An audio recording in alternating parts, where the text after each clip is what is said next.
Lula segurou a carta da indicação ao STF. E de repente a Polícia Federal bateu na porta de aliados de Alcolumbre. Coincidência? Nos bastidores ninguém acredita nisso. E hoje você vai entender por que o Centrão entrou em modo desespero total. O jogo começou quando Lula anunciou Jorge Messias para o STF. Parecia simples: enviar a mensagem ao Senado, marcar a sabatina, votar. Mas aí, Davi Alcolumbre decidiu fazer o que poucos ousam: enfrentar publicamente o presidente da República. Ele lançou nota dura, acusou o governo de interferência e reclamou que a indicação não chegou ao Congresso. Só que ninguém imaginava que essa briga institucional esconderia outra camada, uma camada muito mais perigosa. Porque no exato momento em que Alcolumbre tentava se impor, a PF deflagrava a Operação Route 156, atingindo o segundo suplente dele, investigado por suposto desvio de milhões em contratos do DNIT. E quando as delações de grandes casos como Refit, Master e Carbono Oculto começaram a circular nos bastidores, o tabuleiro virou de vez. A crise começou silenciosa, com conversas reservadas, reuniões discretas e mensagens trocadas longe dos holofotes. Mas quando Lula anunciou Jorge Messias para a vaga no Supremo Tribunal Federal, o silêncio terminou. O presidente dos Estados Unidos observava à distância. Beijing seguia seu xadrez continental com calma, mas Brasília entrou em combustão. Porque ali, no Senado, Davi Alcolumbre resolveu testar um limite que poucos testam: o da paciência calculada de Lula. Logo nos primeiros dias, o presidente do Senado deixou claro que não gostava da indicação, e não era segredo. Nos corredores do Congresso, repetia-se que Alcolumbre carregava mágoas antigas, choques de bastidores, acordos que nunca vieram. Mas o que ninguém esperava era que ele transformasse essa irritação em ataque público. A nota dele, divulgada no fim de semana, soou como um ultimato. Era a tentativa de enquadrar o Planalto, de mostrar força, de provar que Messias não passaria. Só que esse movimento tinha um problema grave. Alcolumbre parecia esquecer com quem estava lidando. Lula não age no grito. Lula age no tempo. Temporiza, observa, deixa o adversário se mover, e só então puxa o fio certo. E foi exatamente isso que aconteceu. A carta da indicação simplesmente não chegava ao Senado, e cada dia de atraso aumentava o incômodo de Alcolumbre, que subia o tom e se afastava do governo. O senador acusou interferência, insinuou fisiologismo e tentou jogar a opinião pública contra o Planalto. Mas tem um detalhe que poucos perceberam naquele momento. Lula não estava atrasando nada. Ele estava ganhando terreno. Cada hora, sem enviar o nome de Messias, empurrava os senadores indecisos para o colo do governo. Bastava uma pergunta: você quer ser visto como parte de uma derrota pública imposta por Alcolumbre? Ninguém queria. E o clima começou a virar. Enquanto isso, nos bastidores, aliados de Lula repetiam: enviaremos a indicação quando tivermos segurança. Era uma estratégia simples, crua, direta, sem pressa, sem blefes, sem medo da pressão midiática. Lula preferiu acumular apoio antes de expor o nome de Messias ao fogo cruzado. E isso irritou profundamente Alcolumbre, que se via perdendo o controle da própria Comissão de Constituição e Justiça.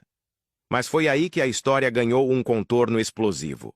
Na manhã do dia 22, a Polícia Federal bateu na porta do segundo suplente de Alcolumbre, Breno Chaves Pinto. O empresário era investigado num esquema milionário envolvendo contratos do DNT, supostas fraudes licitatórias, movimentações financeiras atípicas, lavagem de dinheiro e até organização criminosa. Era um raio político num céu já carregado. E ninguém imaginou que viria justamente naquele momento. Mas o que ninguém esperava mesmo era a interpretação que Brasília daria ao fato. De repente, nos corredores do Senado, o comentário era um só: Alcolumbre esticou demais a corda. Não havia prova, não havia acusação contra ele, e o roteiro deixa isso claro. Mas havia percepção. E percepção, em política, pesa como chumbo. O governo não dizia nada. O Planalto recuava, como se não tivesse qualquer relação. E isso aumentava ainda mais o burburinho. Era como se uma tempestade estivesse se formando e Alcolumbre percebesse, tarde demais, que ficara no olho dela. E então veio a parte da trama que ninguém mostrou. Paralelamente à crise com o Messias e ao desgaste provocado pela operação no Amapá, começaram a circular em Brasília relatos cada vez mais intensos sobre delações ligadas a Refit, ao caso Master e ao chamado carbono oculto. Delações que, segundo interlocutores, poderiam atingir setores importantes do Centrão. Não havia nada divulgado oficialmente, mas o cheiro de medo pairava no ar. Comentava-se que, se tudo fosse levado adiante, haveria um verdadeiro expurgo político, com ondas atingindo partidos, empresários e operadores que há anos orbitam o poder institucional. E é aqui que a trama vira. Porque o Centrão, que sempre se equilibra na arte de ganhar antes que o jogo acabe, percebeu que não era hora de comprar briga com Lula. Pelo contrário, entre a sobrevivência e a lealdade a Alcolumbre, a escolha começou a mudar de direção. O cálculo era pragmático. Quem confrontasse Lula agora poderia ficar sem proteção no momento em que as delações viessem à tona. E isso mexeu com as placas tectônicas da política. Enquanto isso, Messias seguia o ritual dos indicados: conversas, visitas, reuniões de bastidores, um beijamão discreto, eficiente, estratégico. Cada gabinete visitado era um voto conquistado, ou, no mínimo, neutralizado. E o mais curioso, a resistência inicial se desmanchava. Senadores que antes temiam enfrentar Alcolumbre passaram a temer outra coisa: perder espaço quando o governo consolidasse sua vitória inevitável. Mas tem outro detalhe que pesa. Lula nunca tratou a indicação ao STF como um capricho pessoal. Para o presidente, Messias é peça-chave para reconstruir a segurança jurídica do país.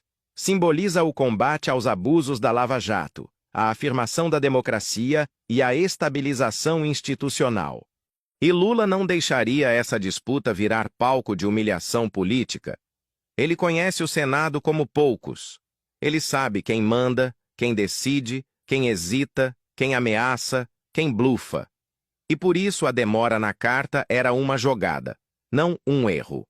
Enquanto Alcolumbre falava em prerrogativas do Senado, Gleisi Hoffmann reagia com firmeza, rejeitando qualquer insinuação de fisiologismo.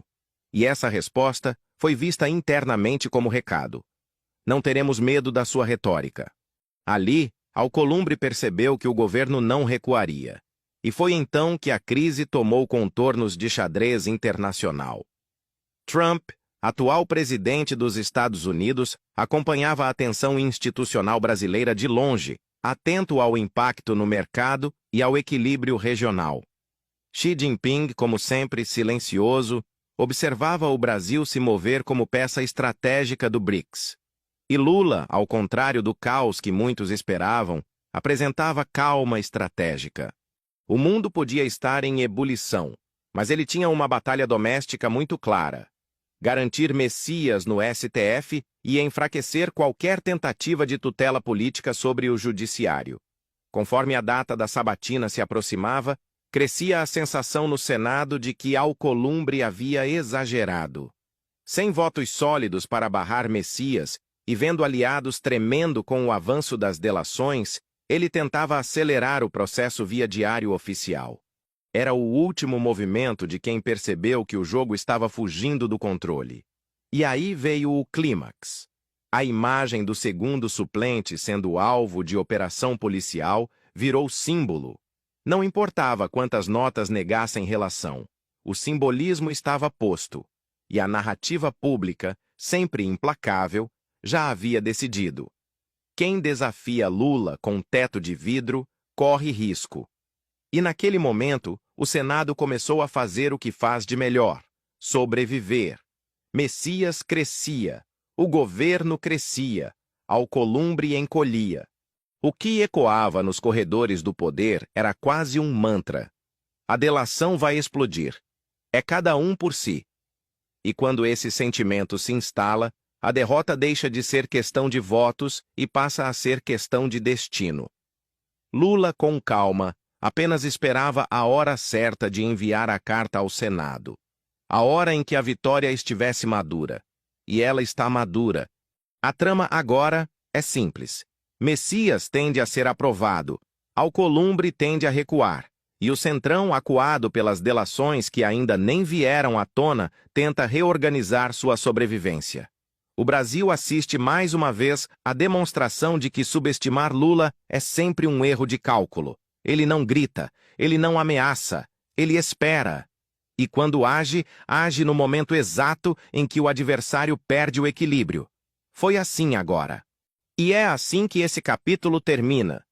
Com Alcolumbre isolado, o governo mais forte e Brasília sussurrando que o pior para o Centrão ainda está por vir. Mas esse próximo ato continuará. Se você acha que o jogo virou, comenta virada aqui embaixo e vamos continuar essa análise juntos.